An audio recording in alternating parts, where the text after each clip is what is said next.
Hi, everyone. This is Raquel. Hi, and this is Jennifer. Welcome to Madness Cafe. This is a feminist podcast where we talk about women's issues, politics, and health and wellness. And where those issues intersect. Hey, everybody. Welcome back to Madness Cafe. Today's episode is another one in our series on ending gun violence. And in last episode, and then also in today's episode, there's reference to an organization called Demand a Seat. And that is a program of Everytown for Gun Safety Victory Fund, which is helping grassroots volunteers and gun violence survivors take the next step in their advocacy efforts and go from shaping policy to making policy. So I just wanted to bring that up so that we're all on the same page, and basically so that they get the due that they deserve, because it's a really important organization. We're also joined by today's guest, who has a connection to Demand a Seat, and her name is Leslie Washington. She is a senior survivor fellow and national trainer and graduate of Demand a Seat, specifically of their cohort of this year, 2022. She's also with Everytown for Gun Safety, Moms Demand Action. She volunteers with them and is doing a lot of really great work in her volunteerism and advocacy. So Leslie, thank you so much for joining us today to talk about the work that you're doing. Thank you for having me. I'm appreciative for this opportunity today. Thank you, Leslie. So our first question is really, what's your story? How did you get started with all this? Well, I got started with Moms Demand here in Cape Girardeau 10 years ago. I've been in Cape for 10 years now. I left a domestic violence situation that I was in for 9 years. And so that's what brought me to Cape Girardeau, was to get to safety and to get away from my abusive ex-husband. And so then I realized that, after going to my first meeting with moms, that I was a survivor of gun violence. I had a cousin that died by gun suicide who was just 19. I had another cousin since I've been here in Cape that was murdered in St. Louis, and his murder still remains, unsolved today. And then my ex, he threatened me with the firearm after I left him, after he fractured the orbit in my left eye on October the 8th of 2013. And so then he took to social media and posted a firearm with a fully loaded clip on his Instagram page, sending that message that he was going to kill me, because he would often tell me that. And so with him putting that message out there, I just believed it. I just knew he was going to come after me. So those were the three of the main reasons why I joined Everytown and Moms Demand. And then also to advocate for common sense gun laws with our legislators, to make sure they do the jobs that they're supposed to do while they're in office as well. And then that was also one of the reasons why I joined the Demand a Seat cohort for this year, is to learn more about running a campaign, working on a campaign. And then eventually my goal is to run for office, just not right now, I don't think so. But eventually that's my long-term goal, is to run for office. Do you have a specific office that you have your eye on right now, or are you kind of just open to wherever you are needed? I'm open to wherever I'm needed, but my long-term is like Senate, because I feel that there is not enough diversity when it comes to those offices. There's a lot of white women that hold these offices, hold these positions. I'm grateful that we have Kamala Harris in office now as vice president. So I know that if she can do it, I can do it as well. So those are my long-term goals. Excellent. What kind of things did you learn in the program about running? I learned like the effective ways on, how to run for office, just the basic ins and outs on what to do. And we also worked on, how when we have in moms like our elevator pitch. So we kind of like learn how to do that and get that ask out there for voters to vote for us and things of that nature and stuff like that. So I was grateful for that opportunity to be a part of that and to learn a lot about running a campaign and the proper ways and things like that when it comes to campaigning and things of that nature. So it was interesting, and I'm glad that I was able to be a part of that cohort. And what's the time commitment like for people who are interested in doing something like that? For the cohort itself, just like one day a week, and it's just like a couple hours a day. And it's typically in the evening. I know we had one thing on a Saturday.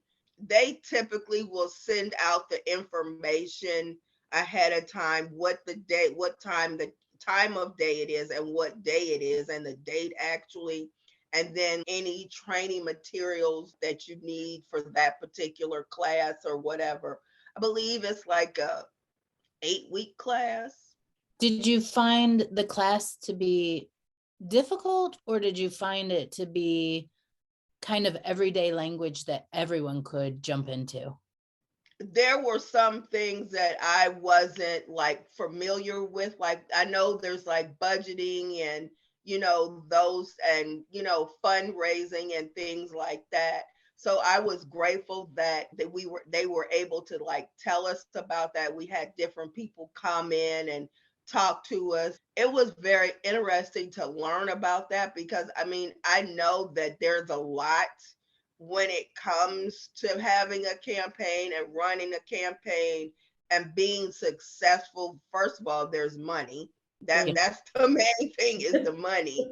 And then, then you have to have a following and you have to have a message. And I think that as a survivor of gun violence and of domestic violence as well, and that I've been able to get out of this situation and take and use my voice. So I feel that I have a good platform to be in office and get that message out there, and will hopefully have the support and the following that I have, like on Twitter and Facebook and Instagram, on those. So like if I ever do decide to run for office, I will hopefully have that backing. I mean, I've had two experiences where I've had to testify, but it was with Planned Parenthood.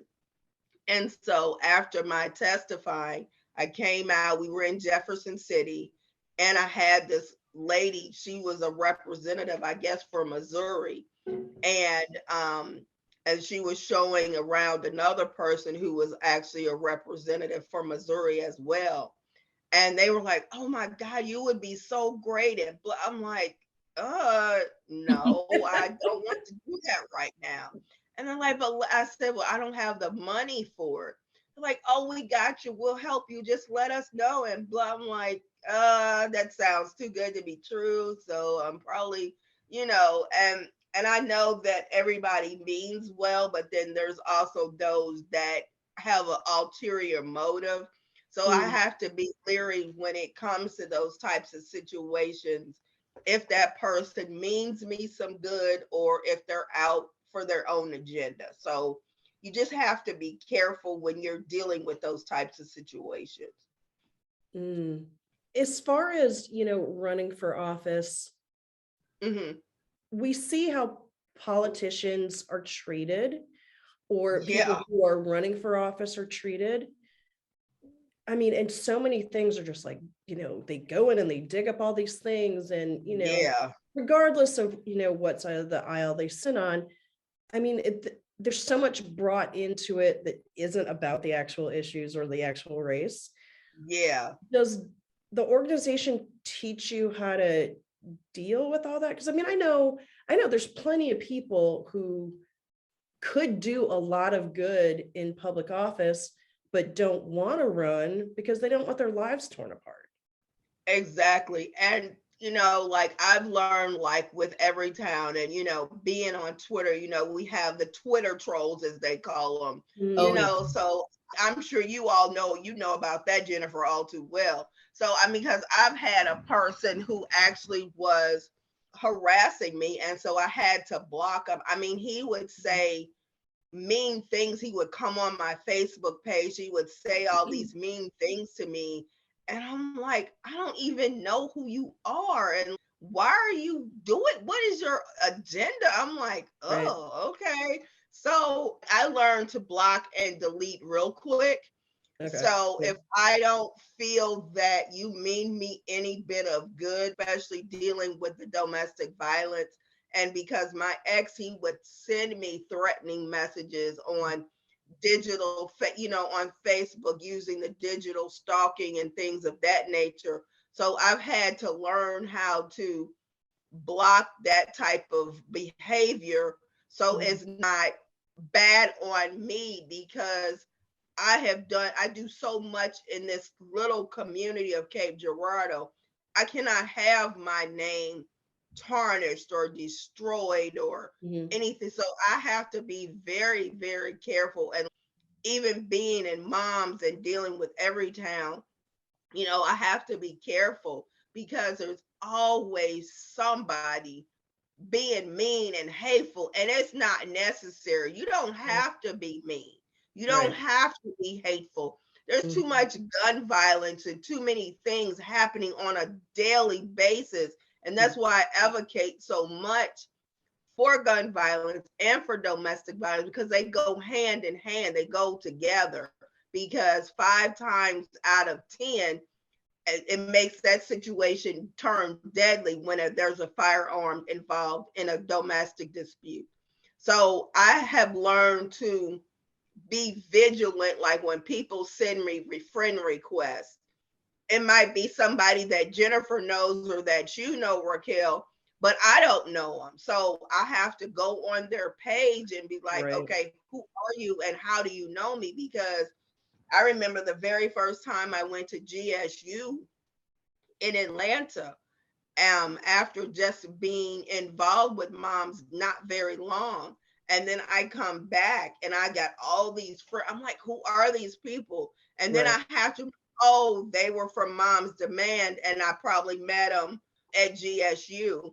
So I have to go to their individual page and I have to look at them, and it'll take me a minute to even say whether or not I'm going to accept you. And if I don't feel comfortable, I probably will block you. I mean, that's just because that's for my protection, because I have to be careful, because I don't know if my ex is out there still. I don't know. I don't really care, but I still have to be careful when I'm doing these interviews. And because that's a lot of times of what they, are you sure? Look, if you ask me if I'm sure one more time, I'm going to scream, because I feel that if I can get across to one person in whatever audience I'm talking to, radio, the news, the newspaper, whatever, if I can get one person that has listened to my story, then my assignment is done and I'm pleased. So I will keep sharing my story anytime I get an opportunity to. You bring up a good point. They often talk about the emotional impact of gun violence, and it sounds like separating from your ex, but he's still out there. Does that bring you a lot of anxiety? How does that sit with you in your body? I do suffer from PTSD. And I will admit that. And it's certain things that are triggers for me. Like if somebody is talking to, like if I'm having a conversation and they come across rude or brash, or then I think, oh my God, that's my ex all over again. So I have to let them know, you're triggering me by the word, by how you're talking to me, how you're saying this to me. I'm not comfortable. Can you please calm down and please talk to me in a nicer tone, because then I don't want to talk to that person. And then they'll apologize like, oh, I'm sorry, I didn't mean for it to, well, you shouldn't have said it like that in the first place. So I have to calm myself down first of all, and then I have to let them know that they've offended me, because typically I will go off, and I'm working on trying not to say things without thinking it through, because I know words hurt, and I get that, but your words are hurting me from the way that you're talking to me. So I have to let them know. Are you learning those skills through moms, or do you have additional resources? I've learned just being in moms, the elevator pitch, and then just even I was going to a domestic violence group, for women. And so I'm learning those types of skills from them, because I don't really go as much anymore, but I've learned those kind of coping skills and things like that. And then like even when my mom passed away last October, I'm her only child. So a lot of everything business wise, I had to do. I had to clean her apartment. I had to pack up her clothes. I had to handle financial things. So having to do that, and then having not fully really grieved, but I have to push forward. So I guess that's why when I'm in moms, I jump head first. I'm wear orange. I'm thinking outside the box. What can we do differently to get this awareness out? And like I tell people, I said gun violence doesn't just happen in Chicago, New York, DC, the big cities. It happens in these rural areas all too often. So we need to get that knowledge and that awareness out there. So that's why for this year, I did things a little differently. I mean, I do the news, I do the radio, I do the newspaper, but this time I was actually in studio live at the news station. So getting more coverage that way and talking to different outlets and getting that awareness out there across Missouri, across, Cape, whatever, down Boot Hill, whatever, is important to me, because it happens further south from where I'm at. It happens down there as well. So just to get that knowledge, and then I'm working on getting students demand action on campus, because we don't have that here on our campus. And me being a student, I have that inside track, because I've had conversations like, with the dean of students, and there were a couple of shootings that were students that were on campus were actually involved in, and they were afraid. They don't have, a lot of people don't know how to talk to somebody who's been affected by gun violence. They don't know what to say. They don't know the words to say or how to even talk to that person.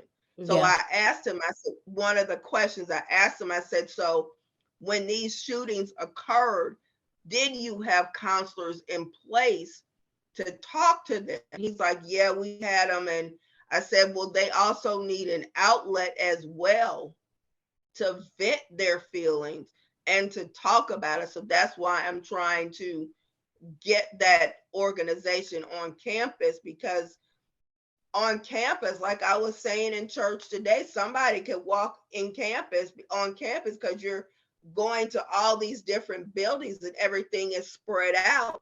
And so there's distance between each building.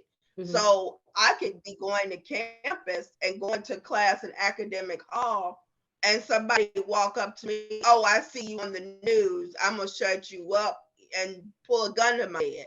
I have to be vigilant in my surroundings at all times, because you just never know, because it's so many things. Kids are afraid to go to school.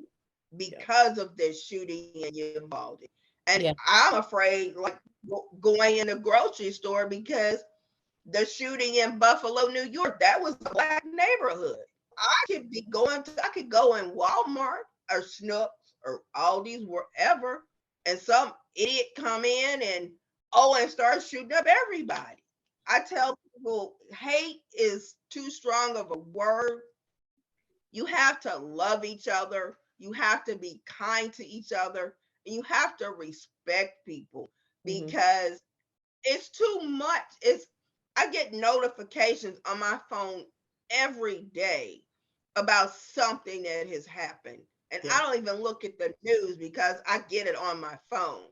And it's like domestic violence, that's especially in this pandemic, domestic violence has exacerbated. Gun violence, as we know, has definitely exacerbated, so it's just a lot. And I try to live a happy life. I try not to be stressful. I try not to let anybody stress me out. I try to do things that I want to do and makes me happy. Leslie, I just want to say just two things, just really quick. One, I think it's really important to point out that you have that coping skill now of when somebody triggers you, you stand up for yourself in a very constructive way, and you speak up and you say, hey, I'm going to need you to rephrase that, or I'm going to need you to use a better tone. To some people that may sound like a little thing, but that can be a really hard thing to say, especially when you're in the middle of getting triggered and you're being faced by somebody who's just being really, belligerent and loud and in your face and all that. So kudos to you that you have that coping skill. I don't want to gloss over that. So I just want to point that out really quick. You're welcome. And the second thing is I wanted, because domestic violence is part of your history, and you're in a sense it's part of your present, because you're still working with other people going through domestic violence, and you yourself said that you have PTSD. Are there any organizations that you can maybe, give a shout out to, that if anybody listening is going through something similar, that maybe they can reach out to an organization and get whatever help that they might need, or if they're afraid that their partner or spouse or loved one is going to come at them with their firearm, like what can they do? Where are some organizations that they can reach out to? They can always call the domestic violence hotline. It's a 24-hour hotline. I don't know the number off. It's a 1-800 number. Okay. And I can look that up and put it in the show notes.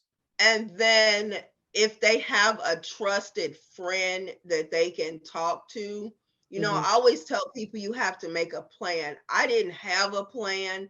I just knew that I wanted to get out, but I didn't know how to get out because I had tried to leave. And a lot of women are scared to leave because there's children involved, or that person may be the breadwinner. So, they're trying to keep the family together. Even though these were his nieces and nephews that helped me get away from him, because they sent the police to his mother's house. And I told the officer in front of his mom, he was gone. I told the officer, I said, I do need to go and see what is going on with my face, because this was bruised. The blood vessel in this eye had busted. My lip was busted. I had a bruise from here to here from trying to block him from hitting me. When I got to the hospital, I found out that he had fractured the orbit in my left eye. So that from that pressure, it busted this blood vessel in this eye. So I went through extensive CAT scans, MRIs, and all of that. They put a collar on my neck at the hospital, all these x-rays and all this, that, and the third. But like I said, I had his nieces and his nephew help me get out of that because they sent my picture.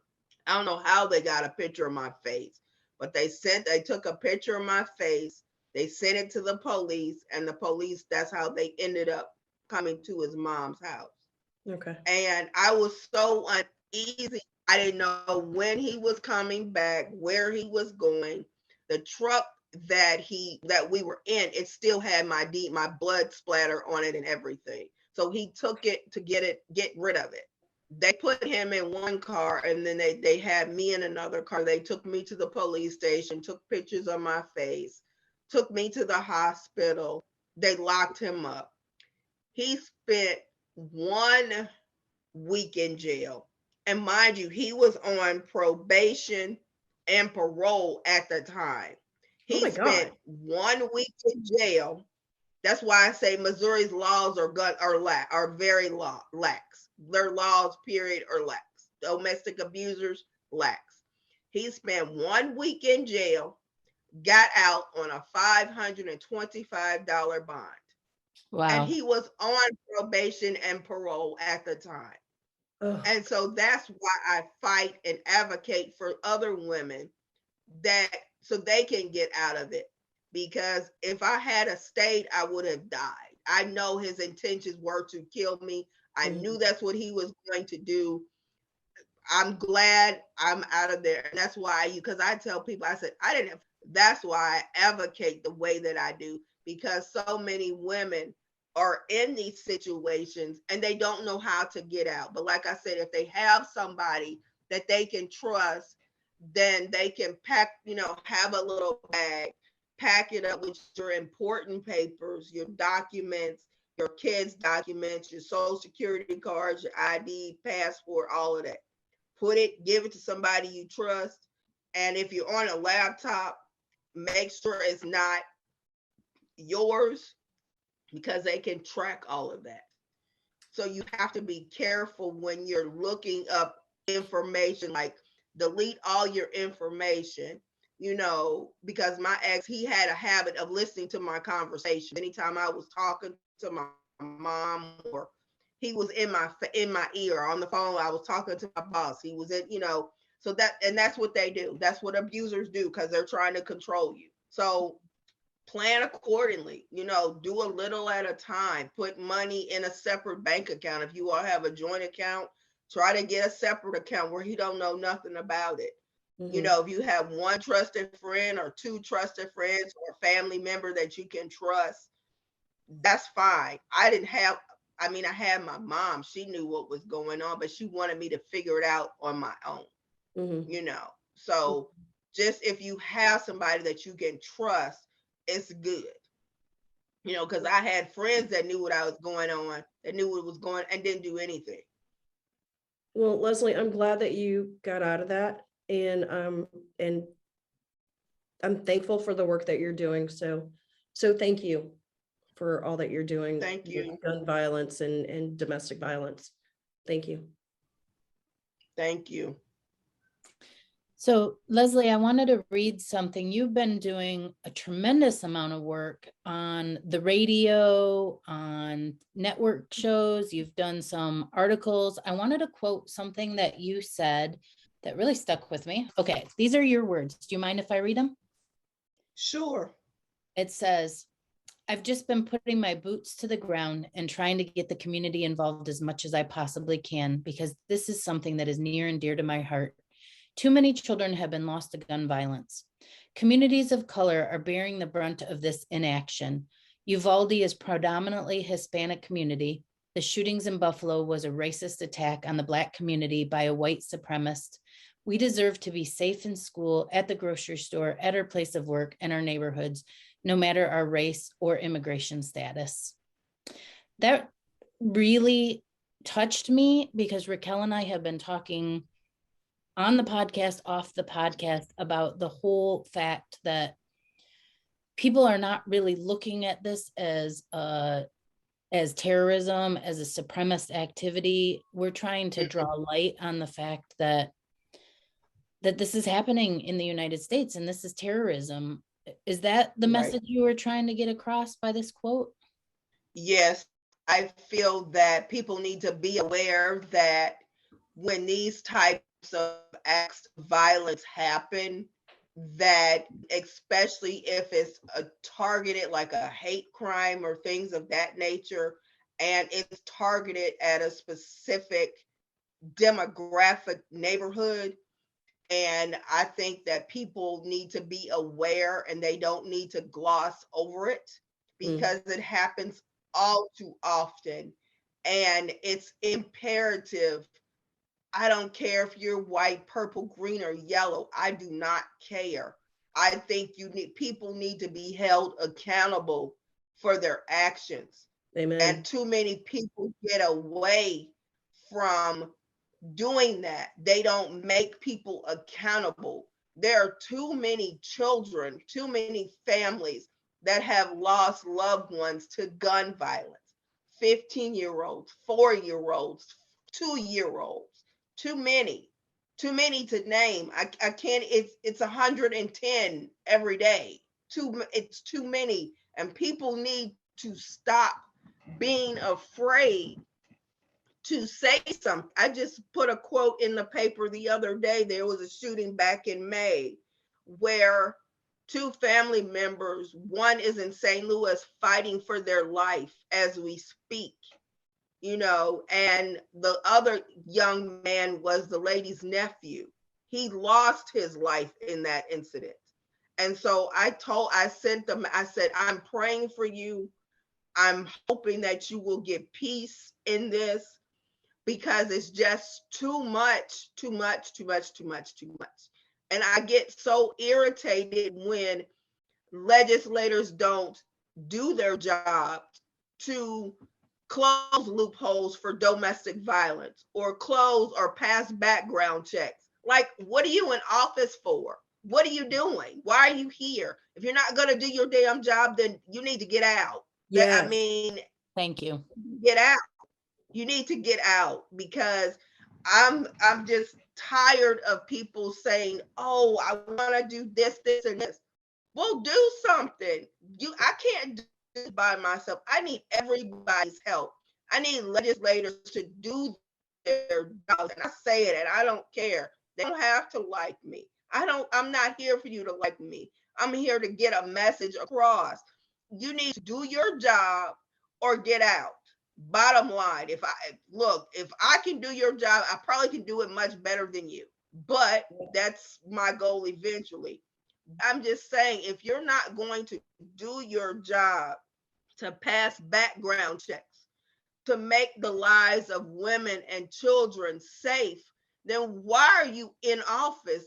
Just why? Just why? I just, it's too much happening. And people like Leslie, no, I'm not going to calm down. I'm not, because I'm not going to stop. I'm just not. I mean, if it takes me out, so be it. It was meant for, but I'm going to die trying. I'm what they say, get rich, die trying. That's what I'm going to try to do, because too many legislators are not doing their jobs, and it's too many things happening. That shooting in Uvalde should not have happened. Shouldn't have happened. Those kids shouldn't be. Those were Hispanic little babies. They had their whole lives ahead of them.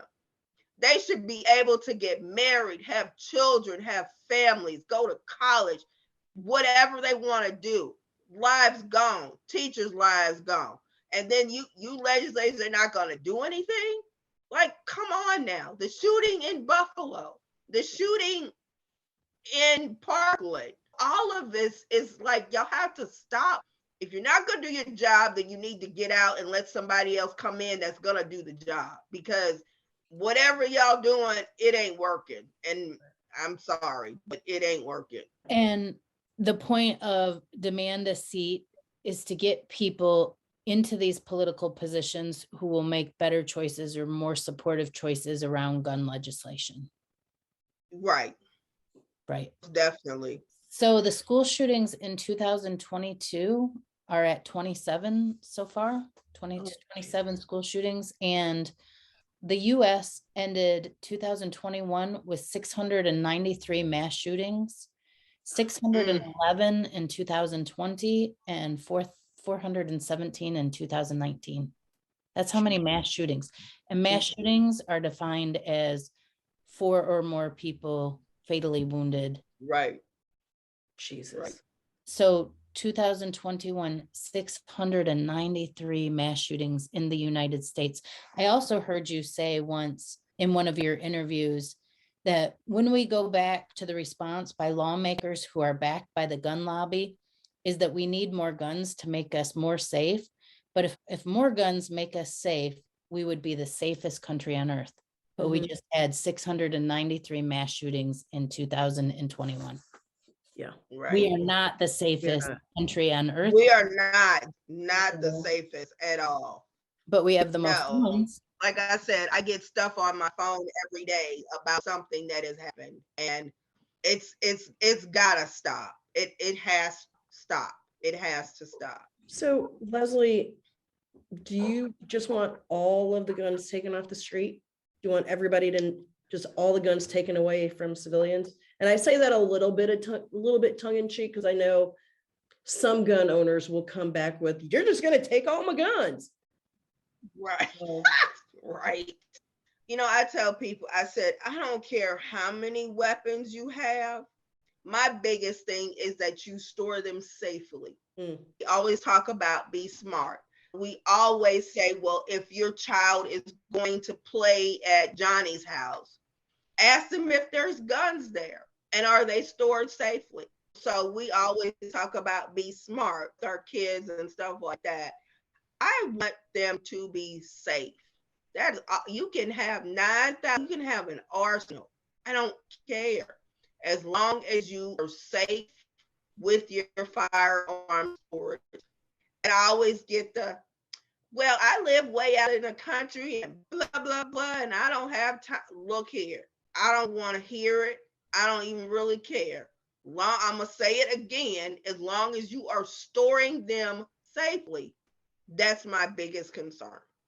Okay. You can have 50,000 of them, as long as they're stored safely and the bullets are locked away somewhere. I don't care. Right. Okay. Thank you. Thank you, Leslie. Is there any message that you would just like to say to our listeners, just final thoughts or something that you didn't get the chance to say today? I just want to tell people to be vigilant in your communities.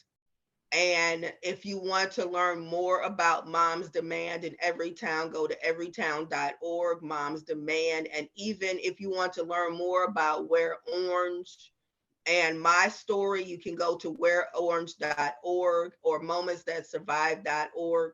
You can learn more about why we wear orange and how it started.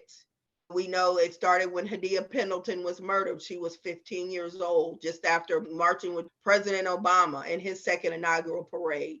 You know, and her friends started this campaign nationally. So it's a national campaign. It's not just a state thing, it's a national thing. So people need to be aware of why exactly we can end gun violence. It just, if you want to learn more about it, and if you feel that you are a survivor, you can go to everytown.org. You can go to the Survivor Network of Survivor for Moms Demand in Everytown. And, you know, you can talk to somebody, you can put your information in, and they can get back to you if you want them to, if you don't, but, you know, the options are out there, you know. And just if you're going through something, talk to somebody. I know a lot of people don't want to talk about it, but talk about it. Be vigilant.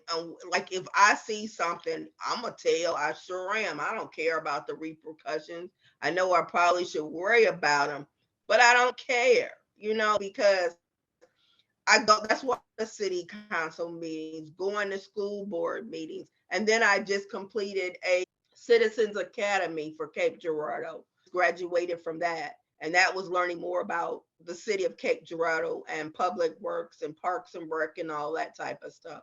So get out in your communities, be active. Don't just sit idle. I hate for people to say, oh, I want to do, well, get out there and help. Don't just sit there. do something. Don't be a bump on the log. Create change. If you want to see things change, you need to put in the effort and the wherewithal, whatever it takes to do what you have to do. I can't do this by myself. I get tired and I get burnt out, and I'll be like, I quit. I'm done. They're like, no, Leslie, you can't quit. Oh, watch me. I can take a break. And that's what I do. I can take a break. I have that option. And they always say, well, if this is bothering you or whatever, take a break. Yep, I sure do. I turn off the phone and everything. I take a break. Good. I think that's super important that you do that. You have to take care of yourself too. Absolutely. Yeah. Thank you, Leslie. It's been a really good conversation. I appreciate all that you have taught us. And I know that you said it was important to you to help one person. I'm sure one person listening to this has heard a message from you today. Yes. Yes, absolutely. Thank you so much, Leslie. And, take breaks when you need them, but keep doing the work that you're doing. Thank you. You're Can I take a picture of us? Yes. Okay, let me take. Wait, Smile. Let me get my shirt in there. Get your shirt. Yeah, get your shirt. And let me fix me. Okay. Ready? Take care. Alrighty, you too. Oh, what an important conversation. I think Leslie shed some light on so many issues that need to have a light shed on them. Like she said, if something's happening, talk about it. Like we're always saying on the podcast, if something is happening, talk about it. That takes the shame away from it. Yep. And so that things can be done about it. And what she said about lawmakers, that what else are they there to do? If they are not going to protect their constituents, just get out of the way so somebody else can do it. Get out of the way so somebody else can do that job and keep people safe. Or hashtag do something. I love the way she said, people are like, what can I do? What can I do? Well, the first thing is we all have to do something. Yes. And there's so many organizations out there that people can take advantage of to learn what to do. If you think I want to run for office, or maybe I don't want to run for office, but I want to know what's involved so that I can be a better supporter of other people who are running, there's organizations for that too. There's so many ways for people to get involved. Start in your community, start where you live. I think we have to start in our communities. It's interesting. This is our second in our 3rd-part series. And it was the second time someone mentioned, if your children are going to spend the night or going to someone else's home, to ask them about their firearms. I never did that when my kids were growing up. And I guess I'm so glad that both of them said that out loud and clear, because it never once occurred to me that they could go to someone else's house and be accidentally shot. Yeah. Someone else's firearms, not to mention the suicide risk, etc. But we all know that kids know where everything in the house is, and parents might think they're hiding a loaded gun. They're not really hiding it, and kids are playing with it, and kids are accidentally shot every day in this country. And it never once occurred to me that just by going to spend the night at someone's house without asking the right questions, we might be putting our kids at risk. Never occurred to me. And how awful that we have to think this way. True. But we have to think that way. True, but we're in what we're in, so let's be proactive. Yeah, very good. I can imagine that phone call is awkward. Hey, Mr. and Mrs. So-and-so, my kid's coming over tonight. Just want to check out the situation. Are you a gun owner? Do you have guns? I'm sure it's a very awkward situation. It's kind of like asking, are you going to show my kids PG-13 movies, or are they going to be watching R? But I think this is actually even more important. Exactly. And I want to make the point too, that if you're a parent and your kid's friend's parent calls you and you're the one getting that call and somebody's asking you, realize that it's coming from a place of concern and love. Yeah, and love. Don't take it as, oh, this person is judging me. No, this person's just looking out for their kid the same way that you would look out for your kid. Yeah. So just take your ego out of it and just go, oh, okay, thank you for asking me that. I hadn't thought about it. Or let me go ahead and take care of that. I'll take care of that right now before your child comes to my child's house. Thank you. Thank you for asking that question. Just that in and of itself could be life-changing for communities. Mm-hmm. I appreciate the work that all of these women, men, volunteers are doing to educate us on gun safety, gun violence in this country. Yeah, and the students. I mean, there are kids out there doing this work too. There are kids out there doing this. Right. So thank you to everybody who is brave enough and determined enough to use their voice and try to make this a better place to live in. Yeah. Bye, Raquel. Bye, Jennifer. Thanks everyone for listening today. We will be back with more Madness Cafe next week. You can find us on Instagram at Madness Cafe Podcast or email us at madnesscafepodcast@gmail.com. Bye.